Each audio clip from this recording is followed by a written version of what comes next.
Hello and welcome to my YouTube channel, guys. I've been gone forever, but I'm back. Good news, I am back. And let me take this time to greet everyone who's just new. My name is One. And like I said, guys, today we are going to be discussing one topic.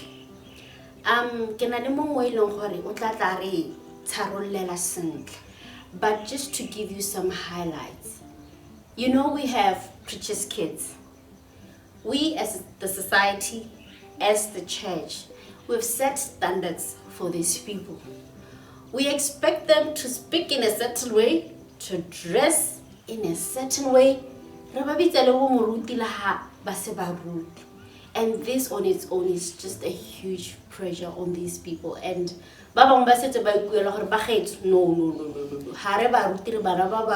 Can you allow us to be individuals, independent from our parents?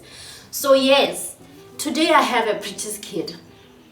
But this one is also a preacher. So he's going to help us understand this. Maybe tomorrow, I or you, when you look at them, you'll be looking at them with an informed perspective. Give us some space. So I'm going to be welcoming here with me. I'm not going to introduce you. I'm going to allow you.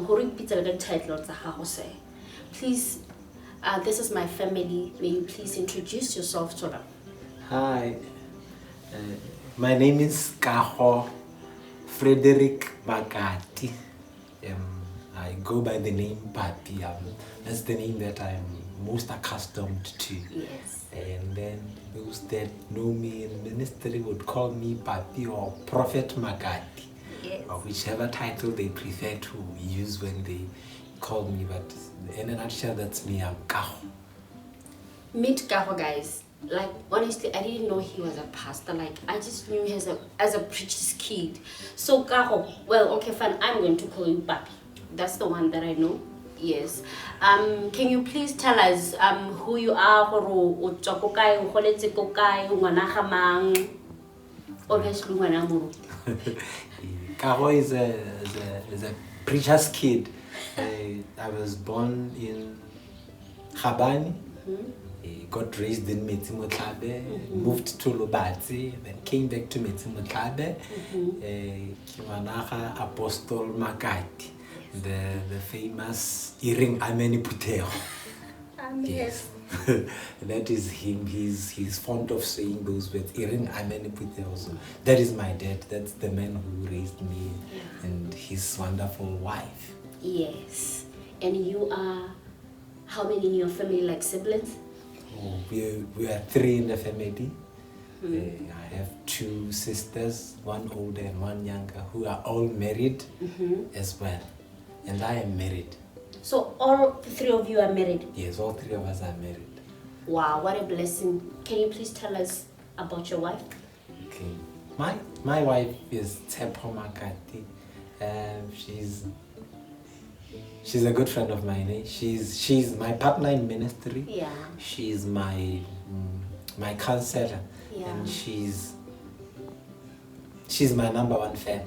That's beautiful. Yeah. Okay, fine. Thank you so much for that introduction, Papi. So now, Yes, please. You are a preacher's kid, a PK. Yes. There's so much pressure around you guys. Yes, true. You grew up in this.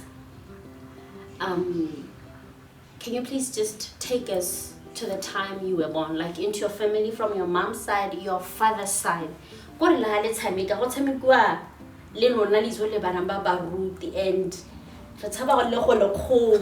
can you please tell us the life of a preacher's kid? How was it when you were born? All right. Growing up as a preacher's kid, we were treated as some superhumans in the society somehow, because there were certain things that we would not be found doing, or we would be found wrong if we were found amongst children who maybe did such things. I mean, For instance, we all know we all got raised in environments where the neighbors would have fruits and oranges, mangoes and all. And during playtime, children would just go around and get a few for themselves and eat. But you'd find society did not allow us to be kids at that time, where others kids would go and get those fruits from the yards without permission of the owners, most definitely. But for those of us that are preachers' kids, remember for some of us, we grew in an environment where churches started at our homes, not where churches had plots. Church started at home. So it means the neighborhood children, the neighbors and everyone else knew us as Bana Bahamuri. Yes. So it means we would not even be able to go and do that, because if a report is given, they'd say, Bana batswa go senya bana le ngwana ga moruti. So that just brings a distinction between all the kids. For Nakana, I'm specifically ngwana ga moruti. So bana batswa go senya bana le ngwana wa moruti. So me being ngwana wa moruti would mean I'd somehow have to be a superhuman, not to be involved in just being a kid. Yes. So now let us go to Muruti Makati's house. How is life inside the house? You wake up, you pray, you are what? Like you are told to do this. You know, take us to your house, to the house of a pastor. Right. Yeah. Well, my father is very different from a lot of people. My father is not your typical logged pastor. He would always say to the church, treat my children like children. Yeah. Don't treat my children like gods. So we were never really deputy gods at all. Our father treated us like children. Like he would not expect us to hold certain positions or behave in a certain way. He just wanted us to be kids at home. So that is, in prayer, he would teach us how to pray. And if one of us would go wayward and go play elsewhere, he would just ignore like any other parent and say, no, he'll come back. Eventually, he'll come back into what I'm trying to disciple him to do. If he teaches you the word and you forget the scripture, it's not like he will scold you, but he'd always encourage you. No, study the word.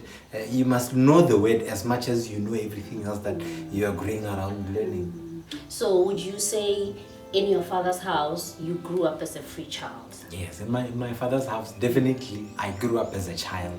Yes, and then in your primary school, did you grow up as a child, free child, from preacher's kid? I get you know, primary school. I don't know if you went to the government school like I did. How were the PT in ya?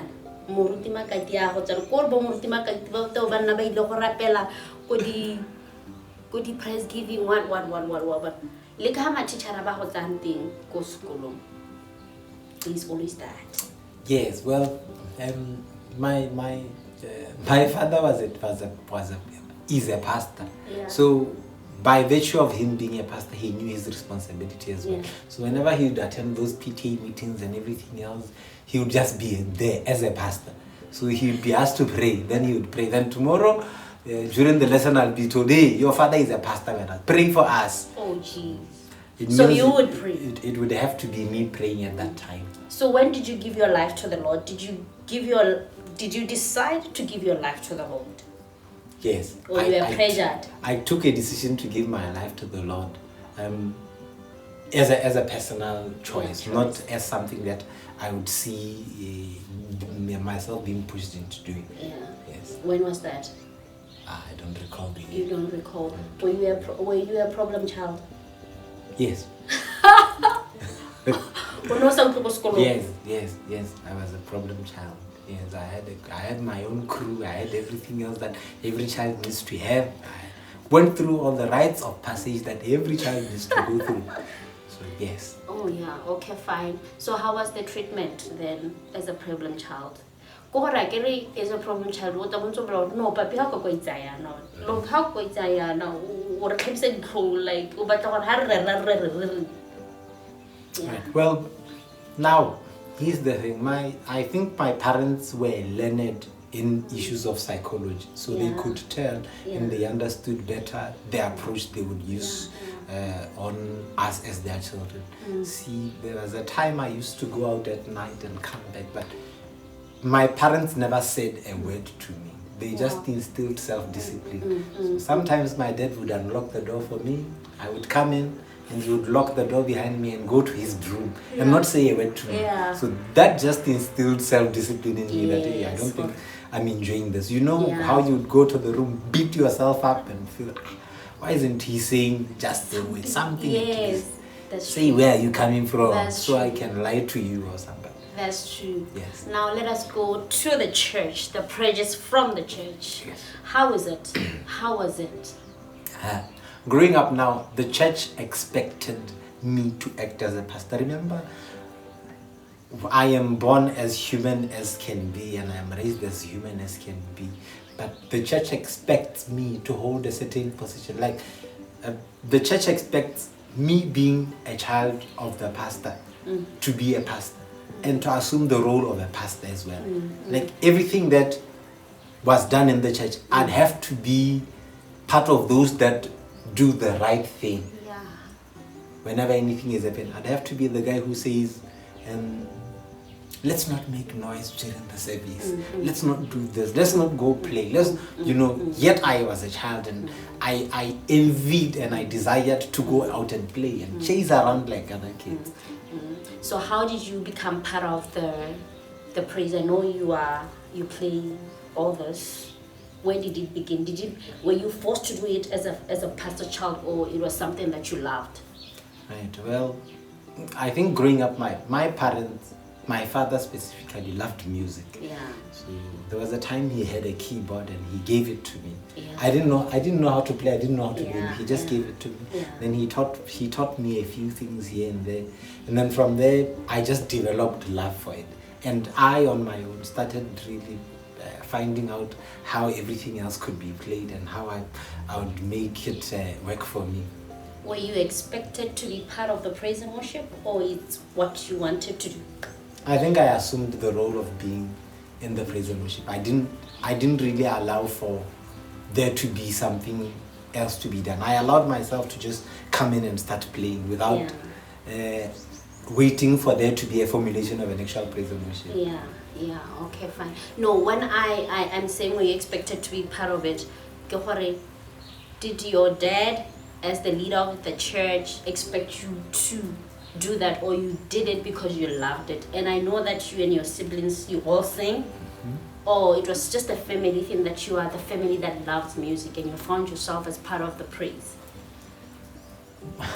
Well, I'd say we formed the praise and worship without knowing we were forming the praise and worship. Yeah. That is, you remember how back then in our churches, there'd just be a keyboard player who'd be at the front, and everyone could sing from the floor. Yeah. So I think that just led us to feeling that we needed to have some kind of pattern of doing things, not just for everyone else to be singing a song. So we'd rehearse and then come to church and actually have the praise and worship there. Yeah. Being us who led the music, me and my siblings, of course, yes. But we never really went into deep details of understanding that we were forming a praise and worship. We just thought we were giving a musical item every single Sunday. Eventually, it became part of our ministry. And you love it. And I love it. Now, let us go to your relationships. As Papi, in the church, we expect you to marry a certain kind of girl. Yes, we expect you to marry a certain kind of girl. How did you get married to your wonderful wife? The pressures around. Oh, anyway, just give us a picture of how you ended up getting married.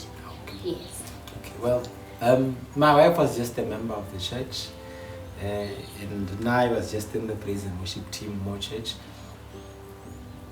I wouldn't say I had the pressure to marry her, but what I'd say is, I knew the church had expectations of who I was supposed to marry and how it's supposed to go and everything else. But I made a choice, a personal choice, to choose her over every other person that was there, because I felt connected to her better than anyone.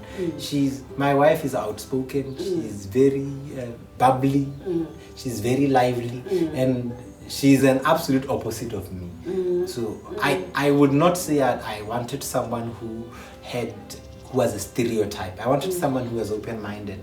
I wanted someone who could just burst and laugh at me. I didn't want someone who would be logged in. So one of the features that really attracted me to her was the fact that she's the one person you ulim bubbly, unlike me. So I felt this is my person. This is the person I would meet. And one of the things I grew up doing was I made a choice that I would not date in church. I made that choice that no, I will never ever date in church.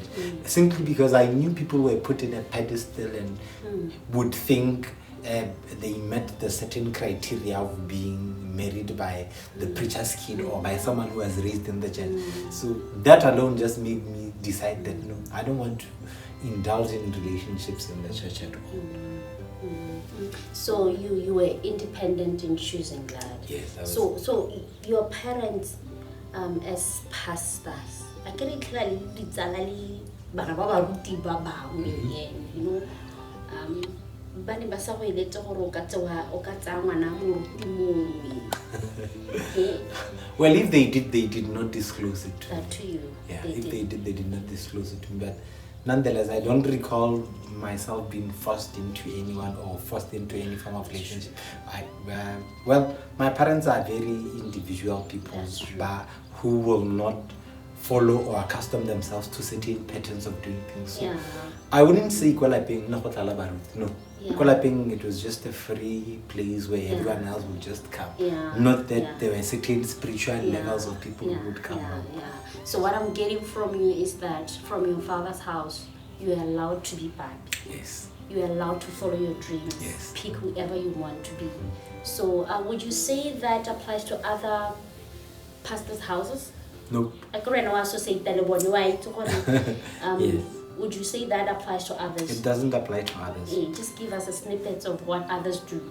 Well, what happens is with others, for instance, pastors would marry women and the women would assume pastorship as well in the church. And that alone makes it difficult for children to dissociate with the calling as well. So the children would find Daddy is prophet, Mommy is prophetess. So the baby is baby prophet. Then this one is a little prophet, this one is that prophet. And then children don't get an opportunity to become children. They become prophets. I mean, we've seen it and we see it every day where even the kids are given microphones to start saying things in the church, and you're wondering, but is this how we will do it in the house of God? Is this the pattern that we would adapt to? I mean, the child still speaks jargon, but they're expected to lift a mic and say, I'm praying for this person. Yes, okay, fine. Wow, thank you so much, Papi. And you are now a pastor? Yes, I'm a pastor.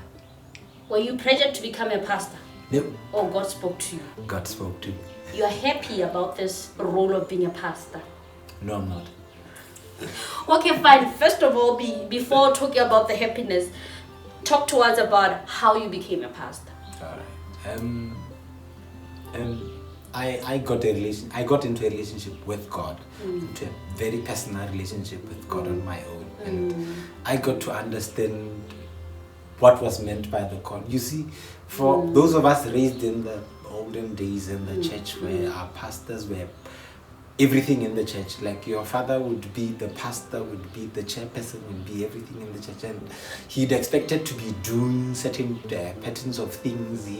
The society would just put pressure on him. Even if he had nothing, he would give everything that he had. So I, for one, had to shun away from that and just distance myself from the church for a bit until I discovered myself and became my own individual, and then have an actual relationship with God, where I would also tell God, no, I don't want to go through this. I don't want to do these things that my dad has gone through. I don't want to be this person or typical of a pastor who has worn old clothes, who has done this and this just because they want to sacrifice for the church, because there's a difference between the church and the kingdom of God. So I had to go through that, and then God had to refine me to make me an actual man who understood the call. So when I got to understand the call of God, that is when I actually answered the call. The call. Yes. Why are you saying you're not happy about that role?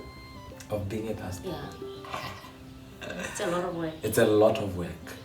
It's a lot of from if you look at it from the outside, you're thinking, no, these guys are prayerful. They just need to pray and they need to seek God. But the challenges that come with it, there are responsibilities that come with it that are very burdensome. That at times you feel you want to quit, you want to let go. You want someone else to come and fill the boots because that certain person is expecting you to do some magical things that if at that time you are feeling so much pressured by your own kind of things.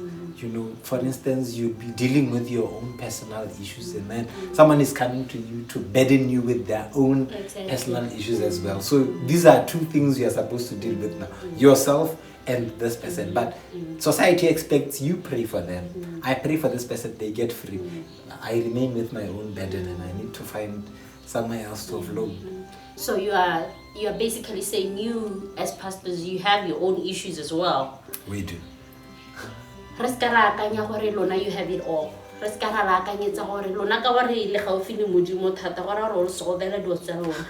No, not even. I mean, I've had an instance where I had a discussion with a few people and I asked them, here's what happens. My congregant is a tender person and I'm a tender person, and we are all applying for this tender that we want to do, and my congregant brings their papers to me to pray for them. So it means I need to pray for them with an open mind and with an open heart. Whilst I also have the same documents, I want to submit them with this brethren of mine, but I need to pray for them, which means now I'll submit, I'll pray for mine, I'll pray for theirs, but something there one of them needs to come through. So if my congregant's papers come through, it's all praises to God. If mine comes through, my congregant feels, Pastor didn't pray for me well. He prayed for himself. So conflicts. Okay, fine. In summing up, growing up as a pastor's kid, would you say that there was a point where your parents dedicated their time to the church and forgot about you? Yes, there's always an imbalance somewhere. Yes, because I think I remember there was a time Pastor Benjamin Dube shared about the fact that he spent most of his time at church and lost the wife. And then he used to live there, the wife, and by the time Arwabwa, the wife, was no longer there. So would you speak something in relation to that the pastors, they spend most of their time at church and somehow you guys, Lelebana, there's that gap? Yes, there are instances where our parents will have left us or neglected us for a bit and then went to the church. For instance, you'd find that after church, on Sundays normally after church, brethren would decide to come and visit the pastor. On a Sunday after church. We are all from church and we're coming home and they are coming home. We had prepared a wonderful meal for ourselves with our siblings. There are enough pieces of chicken in the fridge and we know Mom told you cook 5 pieces of because there are only 5 left in the bride pack. When you've cooked all the 5, we were 5 growing up. So it means everyone is getting a piece. But now that the other family has decided to come with their children and they are 3. So when they have come, it means me and my siblings are not eating. We're gonna eat bread and this family is gonna eat the food that was prepared for us at home. So just that alone brings a bit of a dent in the mind of your kid as a pastor, because your child is wondering, so and so can just come from church and come and eat at home. My food, and I am not given a chance to eat my food which I prepared. At what stage am I going to be put first before the church? Yes. At what stage do I come before the church? Then the best part, church comes, they come in, they eat. After they eat a wonderful meal, they leave.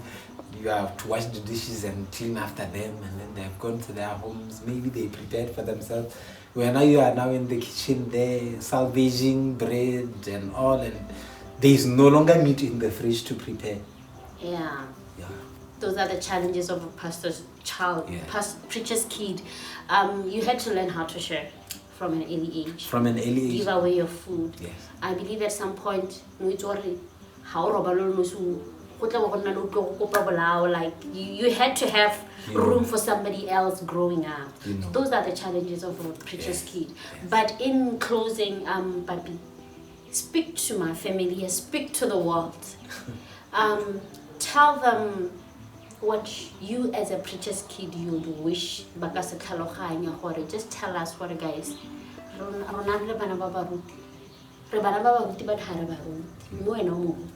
Yes. But you understand the context. I understand. So in summary here, like just from the horse mouth of a preacher's kid. Right. Hi everyone. Here's what. Every child is born from moral education, religious education, we were taught there are rites of passages. So we need to allow our kids to go through all the rites of passages. Allow them to play, allow them to be kids. Yes. Allow them to go through every single thing that every child needs to go through. Don't make a preacher's kid feel pressured to act in a certain way, because by the time they are actually of age, they are going to go back to become children again, which is something we all don't want to really see. I mean, we need to allow them to attend parties with your kids. You need to allow them to play what your kids play. You need to allow them to do anything that every other kid can do, just so that they grow up and go through all stages of life, all stages of refinery, so that when they are fully grown, they are actually people with the same responsibility as our kids. Today, right, society says Bana Baruti will be wayward in everything they do. It's actually because Bana wayward because they never got the chance to play like other kids. Now, when they are of age, they go back to becoming children again, because Haisiba experience life in its fullness, life in going to a party, life in going to play whatever it is that is being played, life in not demonizing everything that a child does. They all need to experience these things about life. Wow. Wow, thank you so much, Papi, for this. Thank you for honoring my invite. Let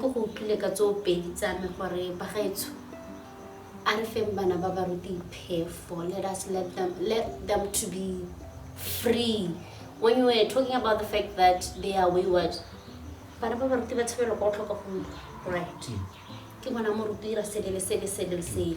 But now what I'm picking from this conversation is that it is because of the pressures that they ha ba le teng le gore ba tshele ba phuthulogile ba itsele ditshotso tse ba di batang ha se gore ha re la bonene moruti le ene go mo ka bata go nna moruti kana o ka bata go inela mo modimo. Let us give them the right to choose what they want to do. This has been an informative conversation. I believe you have learned something from them. Let me hear what your comments are regarding this. Comment in the comment section, and remember to like and share this video, and most importantly to subscribe to the channel so that we can grow together. Thank you so much, Papi, for this. I really appreciate it. Thank you, guys.